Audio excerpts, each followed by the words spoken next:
ងទឹកផ្កាលឿងនឹករឿងស្រុកស្រែប្រពាំងស្រងាពេលខែស្រូវទុំជួបរន់ស្បៃរឿងរីរយក្រពុំការស្រស់លឿងទុំនឹងសួនវាស្មាស្រនងស្រងស្រែចុងខែកដឹកលៀងខ្យល់រអឹកនឹករឿងខ្លោចផ្សាលួយស្រឡាញ់ស្រីលក្ខក្នុងអរ៉ាសូមលោកមេបា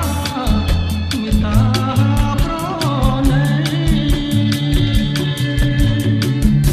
សំឡេងតាវ៉ៅពេលអស្ដងពុតសូសារលត់បាំងបាត់រស្មីបងរួមកំព្រាជាមួយរាត្រីចំណោនីរដីប្រណីកំថងរាត្រីរនោយសល់តែតារាគុណ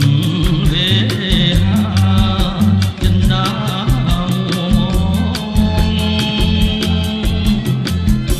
គេសពេញវ័យមានម្ចាស់ក្រុមក្រមវាមានបំណងសូមចងវាសនា